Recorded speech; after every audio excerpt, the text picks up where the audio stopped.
여러분, 혹시 적국의 간첩이 조국을 배신하는 순간을 목격해 보신 적 있으신가요? 2025년 대한민국에서 실제로 일어난 충격적인 사건입니다. 15년 경력의 북한 정찰 총국 요원이 왜 조국을 버리고 태극기를 선택했을까요? 그 답은 바로 우리가 매일 당연하게 여기는 이것 때문이었습니다. 밤에도 환하게 빛나는 가로등, 24시간 온수가 나오는 수도, 일한 만큼 정확히 받는 월급.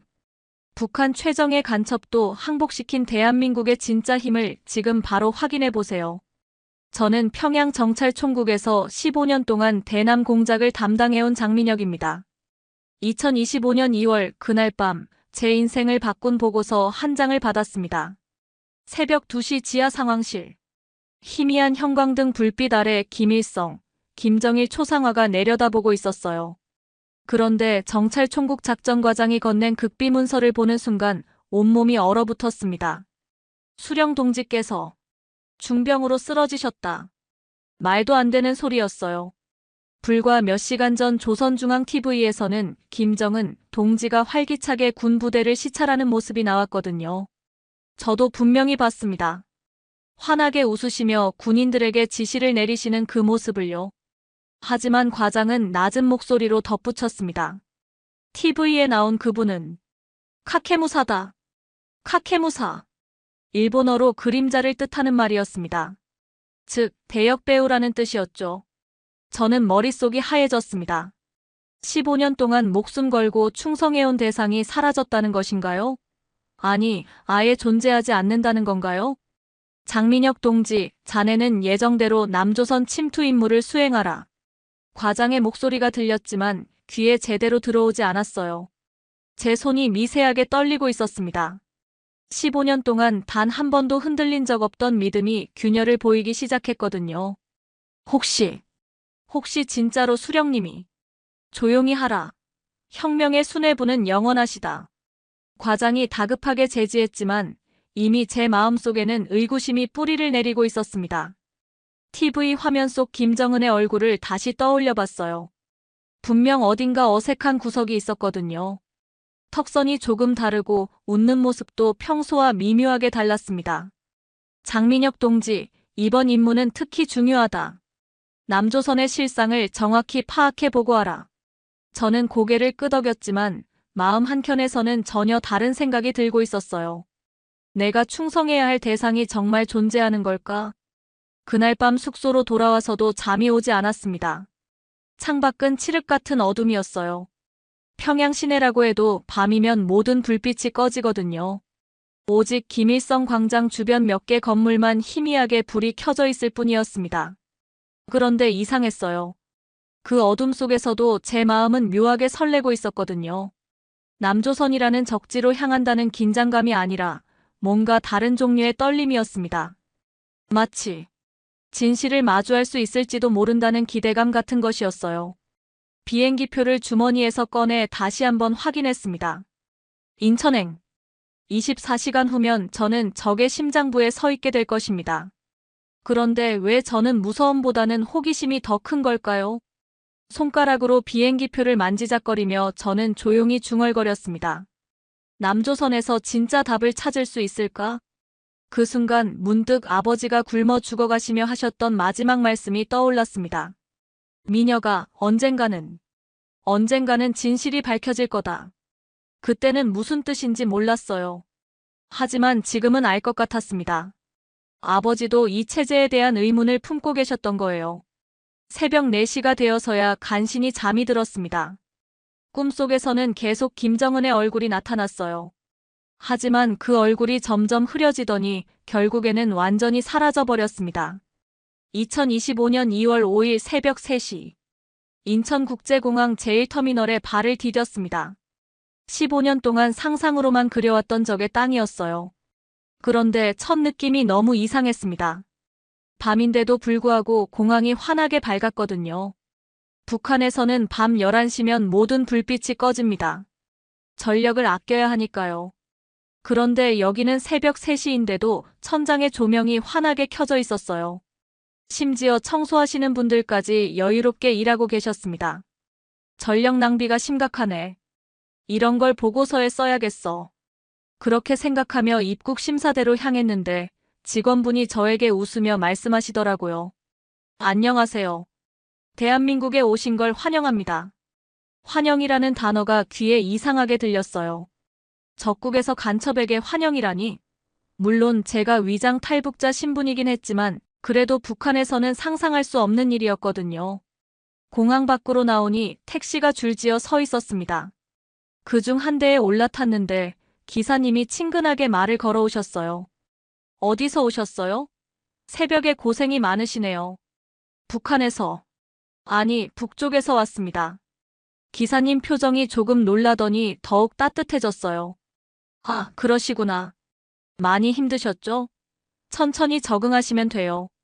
차창 밖으로 올림픽대로가 펼쳐졌습니다. 그런데 정말 놀라운 광경이었어요. 새벽 3시인데도 고속도로 가로등이 쭉 이어져 있었거든요. 북한에서는 상상도 할 수 없는 일이었습니다. 기사님, 저 가로등은 왜 밤새 켜두는 거예요? 전력이 아깝지 않나요? 기사님이 백미러를 통해 저를 바라보며 대답하셨습니다. 전력이 아까워서 시민들 위험하게 두면 안 되잖아요. 이 불빛은 시민들을 위해 켜둔 겁니다. 우리 애들이 밤길 무섭지 않게 말이죠. 그 순간 제 가슴이 쿵했습니다. 시민을 위해서라는 말이 머릿속에서 맴돌았어요. 북한에서는 모든 것이 수령을 위해서, 당을 위해서였거든요. 그런데 여기서는 시민을 위해서라고 하다니. 근데 정말 신기하네요. 새벽인데도 차들이 이렇게 많이 다니고 24시간 사회잖아요. 밤에 일하는 분들도 많고 응급실로 가는 사람들도 있고 그래서 도로가 항상 밝아야 해요. 기사님의 말을 들으며 저는 차창 밖을 계속 바라봤습니다. 정말로 중간중간 응급실 가는 차들이 보였어요. 그리고 편의점들도 밤새 불이 켜져 있었고요. 이게 정말 적국의 모습일까? 마음 한켠에서 이상한 생각이 들기 시작했습니다. 15년 동안 배워온 것과는 너무 달랐거든요. 남조선은 가난하고 미군에게 착취당하는 곳이라고 들었는데 이 불빛들은 뭘까요? 택시가 시내로 들어서자 더욱 놀라운 광경이 펼쳐졌습니다. 24시간 편의점, 심야식당, 밤늦게까지 불이 켜진 아파트들. 그리고 그 모든 것들이 평화롭게 돌아가고 있었어요. 기사님, 여기 사람들은 밤에 무서워하지 않나요? 뭘 무서워해요? 치안이 좋은데. 저 불빛들 보세요. 다 사람들이 안전하게 살라고 켜둔 거예요. 그때 휴대폰에 암호화된 메시지가 들어왔습니다. 북한에서 온 지령이었어요. 남조선의 퇴폐상을 정확히 보고하라. 수령님은 건재하시다. 하지만 제가 지금 보고 있는 건 퇴폐가 아니었습니다. 그냥 사람들이 편안하게 살아가는 모습이었어요. 호텔에 도착해서도 잠이 오지 않았습니다. 방 안은 따뜻했고 온수가 콸콸 나왔어요. 그리고 창밖으로는 여전히 그 불빛들이 반짝이고 있었습니다. 15년 만에 처음으로 의문이 들었습니다. 혹시 내가 지금까지 거짓을 믿고 살아온 건 아닐까? 위장 탈북자로 하나원에 입소한 날은 2025년 2월 10일이었습니다. 가슴이 두근거렸어요. 드디어 남조선의 민낯을 볼 수 있겠다는 생각이 들었거든요. 하나원 로비에 들어서는 순간 천장에서 쏟아지는 햇살에 눈이 부셨습니다. 유리창이 이렇게 크고 깨끗할 수 있다니.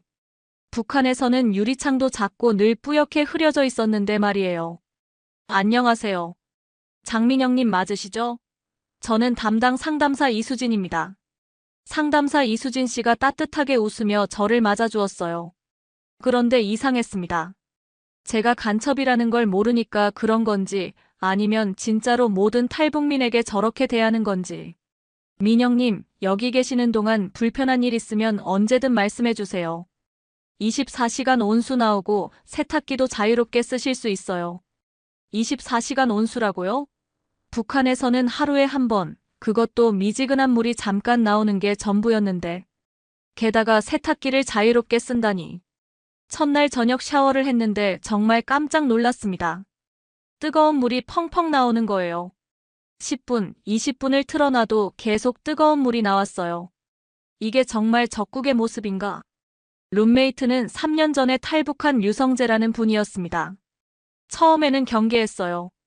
혹시 제 정체를 눈치챌까 봐서요. 하지만 성재영은 정말 순수하게 저를 대해주었습니다. 미녀가 여기 오느라 고생 많았지? 나도 처음에는 모든 게 다 신기했어. 형, 여기. 정말 모든 게 공짜인가요? 놀랍지? 나도 처음에는 함정인 줄 알았어. 뭔가 대가를 요구할 줄 알았는데 진짜로 조건 없이 도와주더라고. 그 다음날 편의점에 가봤습니다. 신기한 게 너무 많았어요. 카드 한 번 대면 결제가 끝나고 24시간 언제든 문이 열려 있었거든요. 점원분이 저에게 말씀하시더라고요. 처음 오셨어요? 모르는 거 있으면 언제든 물어보세요. 또 친절이네. 그런데 이상한 건 이 친절이 가짜 같지 않았다는 거예요. 뭔가 꾸며낸 것 같지 않고 정말 진심에서 우러나오는 것 같았어요. 며칠 후 일요일에는 근처 교회에 갔습니다. 정보 수집 차간 거였는데 한복순이라는 집사님이 저를 보자마자 반갑게 맞아주셨어요. 어머, 새로 오신 분이구나. 밥 드셨어요? 우리 교회에서 무료 급식 해드려요. 네. 공짜로요? 그럼요. 대가 같은 건 없어요. 그냥 도와드리고 싶을 뿐이에요. 지하 식당에서 김치찌개와 쌀밥을 받았는데 진짜 맛있었어요. 그런데 더 놀라운 건 정말로 아무것도 요구하지 않더라는 것이었습니다. 종교를 믿으라고 강요하지도 않고 뭔가 대가를 바라는 기색도 없었어요. 밤에 숙소로 돌아와서 창밖을 바라봤습니다. 하나원 주변에도 가로등이 줄지어 켜져 있었어요. 그 불빛을 보며 갑자기 눈물이 났습니다. 이 불빛들이 정말 사람을 위한 거였구나. 15년 동안 적이라고 배워온 이 땅에서 저는 처음으로 조건 없는 선의를 경험하고 있었습니다. 하나원에서 3개월 교육을 마치고 사회에 나왔습니다. 첫 직장은 서울 외곽 신축 아파트 건설 현장이었어요. 드디어 남조선 노동자들의 비참한 현실을 볼 수 있겠군. 그렇게 생각하며 현장에 도착했는데 첫날부터 충격의 연속이었습니다. 현장 소장님이 저에게 서류 뭉치를 건네주시더라고요. 민혁 씨, 여기가 근로계약서고요. 시급은 13,000원, 하루 8시간 근무, 초과 근무하면 1.5배로 드려요. 4대 보험도 당연히 가입되고요. 계약서를 받아보는데 손이 떨렸습니다. 시급이 명시되어 있고 초과 수당이 있고 보험까지 있다니. 북한에서는 상상도 할 수 없는 일이었어요. 혹시 이게 정말 다 지켜지는 건가요? 당연하죠. 법으로 정해진 거예요. 만약 안 지키면 사업주가 처벌받아요. 현장에서 일하는 동료들도 놀라웠습니다. 모두들 안전모와 형광색 조끼를 입고 있었고 무엇보다 표정이 밝았어요. 북한의 건설 현장과는 완전히 달랐습니다. 점심시간에 도시락을 먹으며 옆에 앉은 김철수 아저씨가 말씀하셨어요. 민혁 씨, 여기 처음이지? 적응 잘해. 우리나라는 일한 만큼 받는 나라야. 일한 만큼 받는다고요? 그럼. 열심히 하면 돈도 더 주고 승진도 해. 공평해. 그 말을 듣는 순간 가슴이 뜨거워졌습니다. 북한에서는 아무리 열심히 일해도 배급은 똑같았거든요. 오히려 너무 잘하면 개인주의라고 비판받기도 했고요. 첫 월급날이 왔습니다. 3월 말이었어요. 은행 ATM 앞에 서서 카드를 넣었는데 화면에 나타난 숫자를 보고 깜짝 놀랐습니다. 잔액 302만 원. 300만 원이 넘는 돈이 정확히 들어와 있었어요. 한 푼도 빠지지 않고 약속한 그대로 말이에요. ATM 앞에서 한참을 멍하니 서 있었습니다.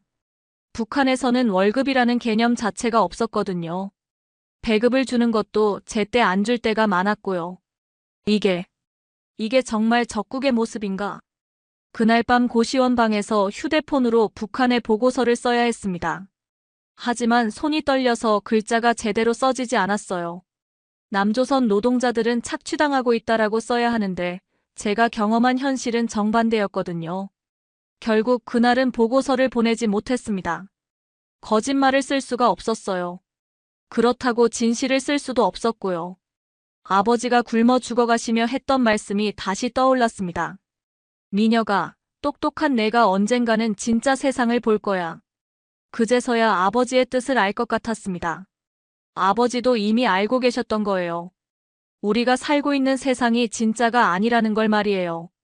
4월 초 회사 워크숍으로 경기도 이천 체험농장을 가게 되었습니다.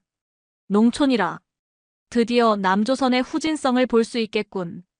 북한에서 농촌은 가장 비참한 곳이었거든요.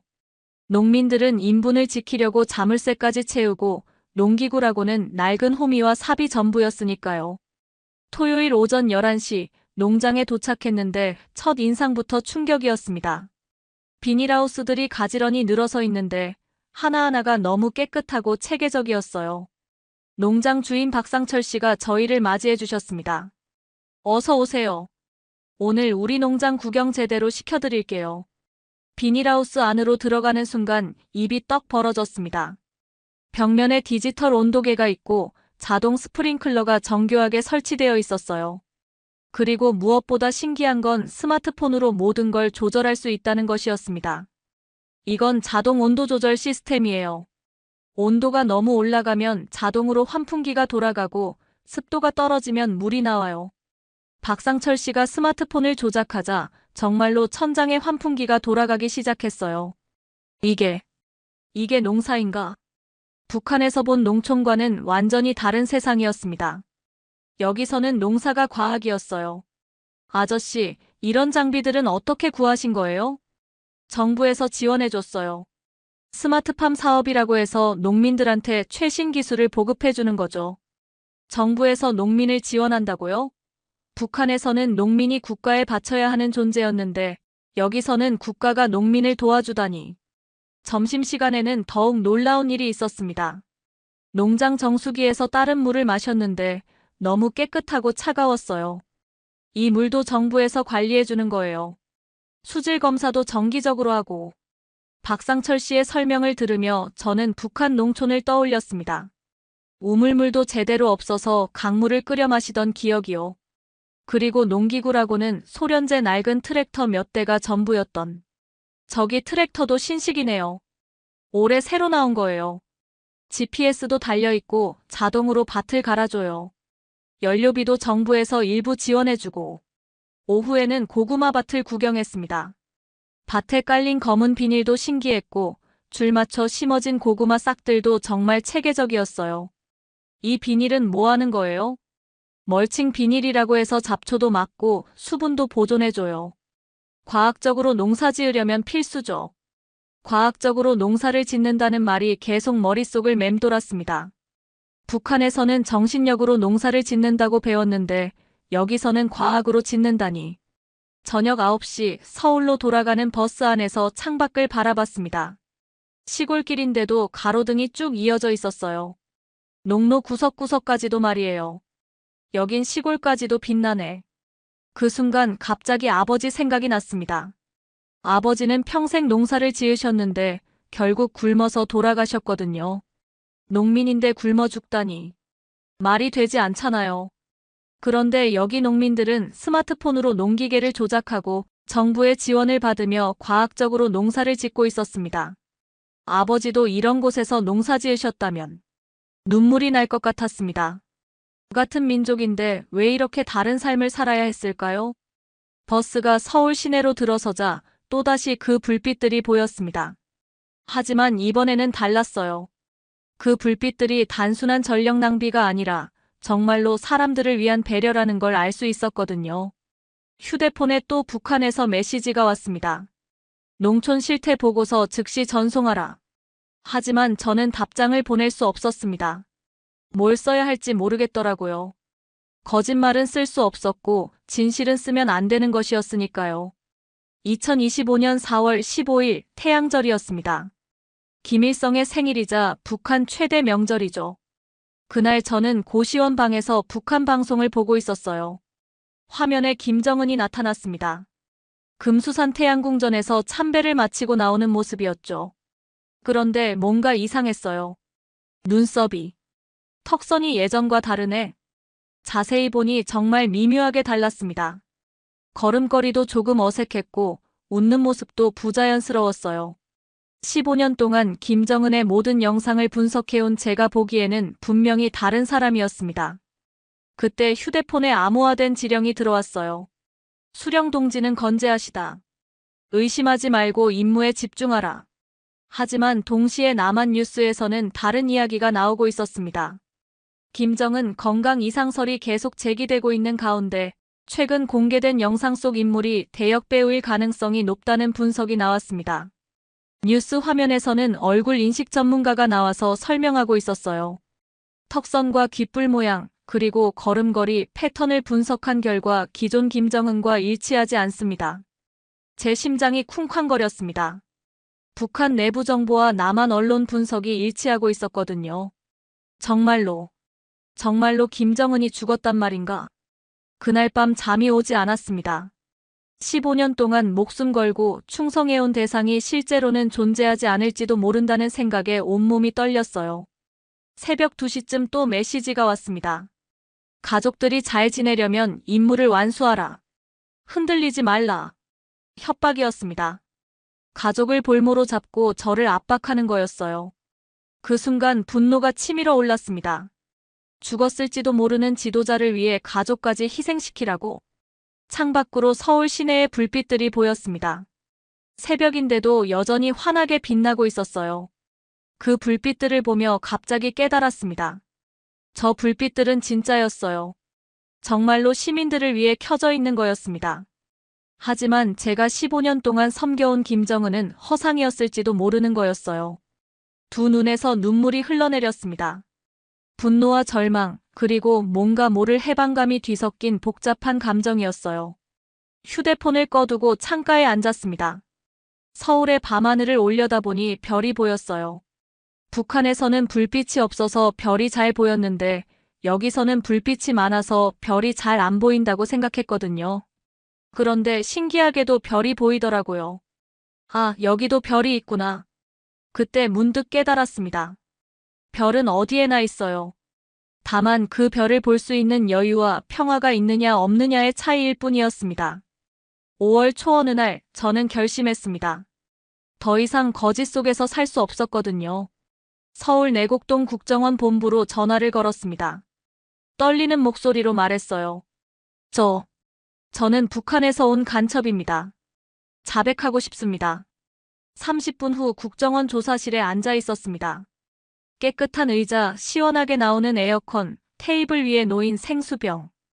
북한에서 상상했던 고문실과는 완전히 달랐어요.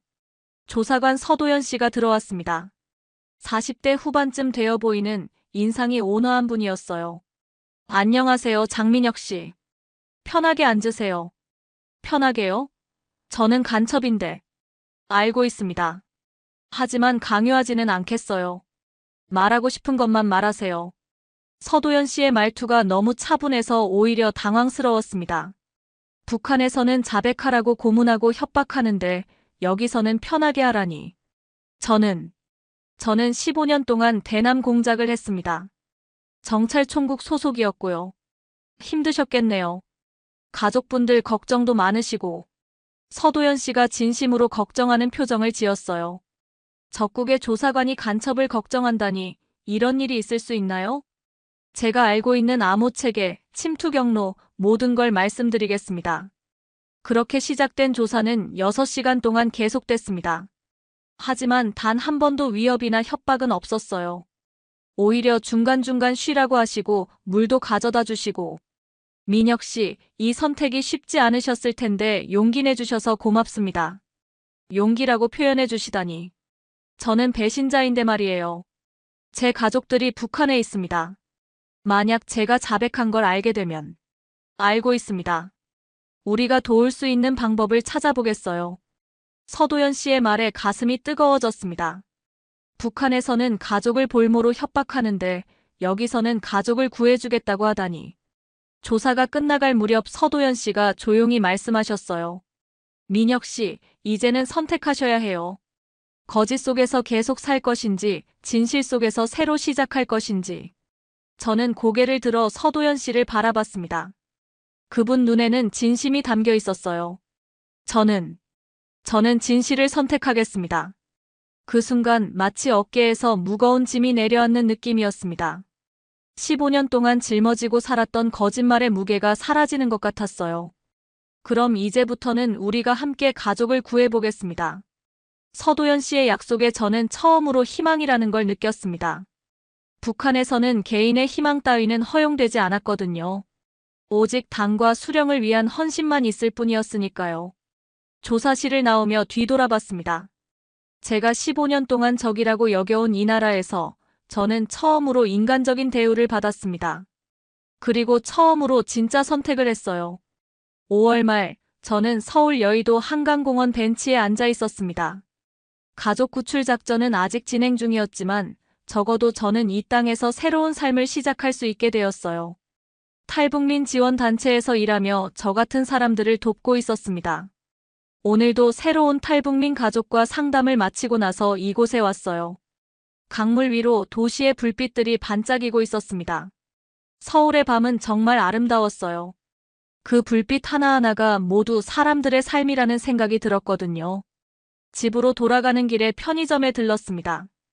야식을 사려고 했는데 점원분이 저를 알아보시더라고요. 아, 민혁 씨 아니세요?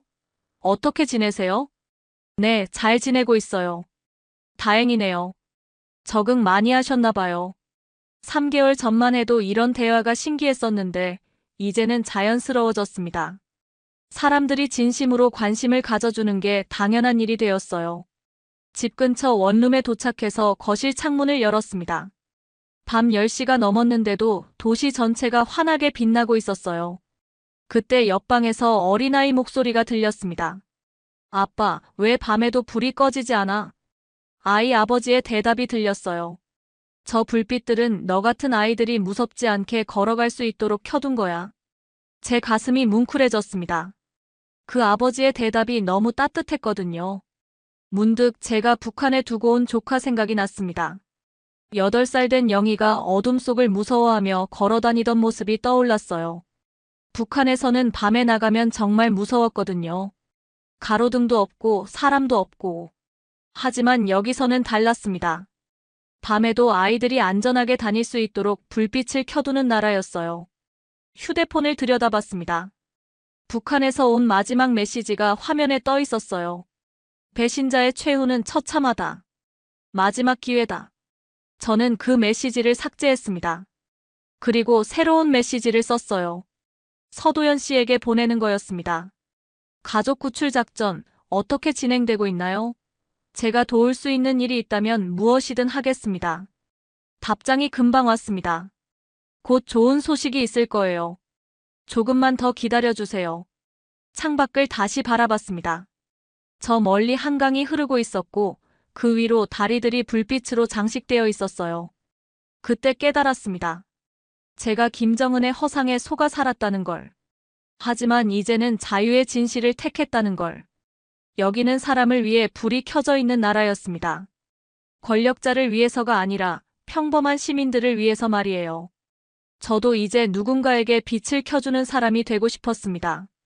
저처럼 거짓 속에서 헤매는 사람들에게 진실의 길을 보여주는 사람이 되고 싶다고요. 한강을 바라보며 조용히 다짐했습니다. 이제는 내가 진짜 빛을 켜는 사람이 되자.